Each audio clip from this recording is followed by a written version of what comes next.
என் பேர் வந்து ரமேஷ் பாபு. நான் வந்து இந்து மகாசபாவோட மாநில தலைவர் சார். சமீபத்தில் பார்த்தீங்கன்னா விடுதலை 2 படம் வந்து ரிலீஸ் ஆகிருக்கு சார். அந்த படத்தில் பார்த்தீங்கன்னா வெற்றிமாறன் வந்து நல்ல படம் தான். ஆனால் பார்த்தீங்கன்னா இல்லாத ஒரு கற்பனை மாதிரி கொண்டு வந்திருக்கார் சார். இல்லாத தமிழ்நாட்டில் வந்து நக்சலே இல்லை சார். தமிழ்நாட்டில் நக்சல் இருந்த மாதிரியும் இந்த தமிழக அரசு வந்து அந்த காலத்தில் வந்து கொடுமை பண்ணதாகவும் வந்து அவர் சொல்லியிருக்கார் சார். அது மட்டும் இல்லாமல் இந்த படத்தில் பார்த்தீங்கன்னா நிறைய தவறான விஷயங்கள்லாம் சொல்லியிருக்கார் சார். நிறைய தவறான விஷயங்கள்லாம் நிறைய சொல்லியிருக்கார் அவர். அதே மாதிரி பார்த்தீங்கன்னா இந்த படத்தில் தமிழ்நாடு கவர்மெண்ட்டும் தமிழ்நாடோட சீஃப் செக்ரட்டரிலேருந்து எல்லாருமே வந்து தப்பாக வந்து ஒர்க் பண்ணியிருக்காங்கன்னு சொல்லியிருக்காரு. அது மட்டும் இல்லாமல் இந்த படத்துக்கு வந்து நிறைய பார்த்தீங்கன்னா விடுதலை புலிகள் அமைப்பெல்லாம் வந்து நிறைய சப்போர்ட் பண்ணுது. இப்போ சமீபத்தில் ஒருத்தர் பேட்டி கொடுத்துருக்காரு, உங்களுக்கு எல்லாம் தெரிஞ்ச நண்பர் ஒருத்தர் பேட்டி கொடுத்துருக்காரு. இந்த படம் வந்து தமிழக மக்கள் வந்து 2 வாட்டி 3 வாட்டி பார்க்கணும், பார்த்தா தான் இந்த படத்தோட இது வந்து தெரியும். அது மட்டும் இல்லாமல் அதை பார்த்துட்டு என்ன நினைக்கிறாருன்னா நக்சலை வந்து மறுபடியும் இந்த 2K கிட்ஸுக்கெலாம் வந்து இந்த நக்சலை வந்து கொண்டு வரணும்னு சொல்லி அவர் பார்க்குறாரு சார். இந்த படத்து மூலிமா பார்த்தீங்கன்னா இல்லாத ஒரு இதுவை வந்து கொண்டு வந்து தமிழ்நாடு கவர்மெண்ட் மேலேயும் நம்ம மக்களுக்கு வந்து தேவையில்லாத ஒரு நக்சல் இருக்கிற மாதிரியும் இந்த மாதிரி காட்டிகிட்டு இருக்கார். அதனால் இந்த படத்தை வந்து தடை செய்யணும். அதேமாதிரி சென்சார் போர்டில் வந்து இந்த படத்தை எப்படி வந்து சொல்லியிருக்காங்க, எப்படி வந்து இவங்க வந்து அலோவ் பண்ணியிருக்காங்கன்னு சொல்லி தெரியல. சென்சார் போர்டுக்கும் நாங்கள் வந்து ஒரு கம்ப்ளைண்ட் கொடுக்க போகிறோம்.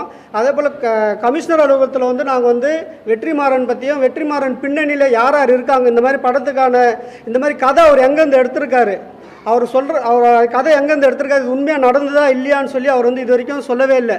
ஒரு கதையை எடுத்துகிட்டு அந்த கதை வந்து அவர் சொல்லி மக்களை வந்து ஒரு அச்சுறுத்தல் கொண்டு வந்திருக்கார். மக்களுக்கு வந்து இந்த மாதிரி இல்லாததெல்லாம் சொல்லி இந்த மாதிரி நக்சல் இருந்தாங்க, இந்த மாதிரி போராடினாங்க, இந்த மாதிரி வந்து கவர்மெண்ட் வந்து இந்த மாதிரிலாம் தப்புலாம் பண்ணியிருக்குன்னு சொல்லியிருக்காங்க. அந்த மாதிரி கவர்மெண்ட் மேலே ஏன் இவருக்கு வந்து இவ்வளோ பழி வாங்குறாருன்னு தெரியல. அது எந்த கவர்மெண்ட்டாக இருக்கட்டும் சார், இந்த திராவிட அரசியலாக இருக்கட்டும், அண்ணா திராவிட டிஎம்கே இருக்கட்டும், எந்த ஆட்சி இருந்தாலும் எங்களுக்கு எதுவும் இல்லை சார்.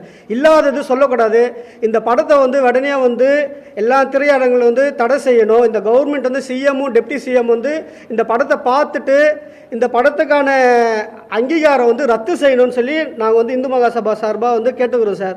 அதே போல் பார்த்தீங்கன்னா இந்த நக்சல்ன்றது வந்து இந்த நக்சலுக்கான தொடர்பு வந்து வெற்றிமாறன் அவருக்கு இருக்கான்னு சொல்லி அவங்களுக்கு ஒரு சந்தேகம் இருக்குது சார். இந்த நக்சலுக்கு வந்து இவ்வளோ முக்கியத்துவம் கொடுத்து ஏன் அவர் இந்த படம் எடுக்கணும்? விடுதலை 1 படம் பார்த்தீங்கன்னா நீங்கள் விடுதலை 1ல் பார்த்தீங்கன்னா அவர் சொன்ன கதை வேறு சார். அதில் வந்து நக்சலே வரல, வாத்தியார்னு ஒருத்தர் வராரு, அது போகிறாரு, அவ்வளோதான். இந்த விடுதலை 2ல் பார்த்தீங்கன்னா ஃபுல் அண்ட் ஃபுல் பார்த்தீங்கன்னா நக்சலை பற்றி அவர் சொல்லியிருக்கார் சார். அப்போது வெற்றிமாறனுக்கும் இந்த படத்தில் இருக்கிறவங்களுக்குலாம் வந்து நக்சல் கூட தொடர்பு இருக்குன்னு சொல்லி எங்கள் இந்து மகாசபா சார்பாக எங்களுக்கு வந்து ஒரு சந்தேகம் இருக்குது சார்.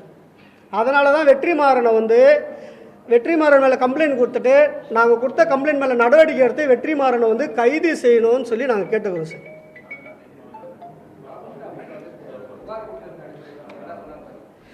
சார் நாங்கள் இன்றைக்கி தான் சார் புகார் கொடுக்க போகிறோம். இந்த பேட்டி கொடுத்துட்டு அப்புறமா தான் புகார் கொடுக்க போகிறோம் சார் கமிஷன் ஆஃபீஸில்.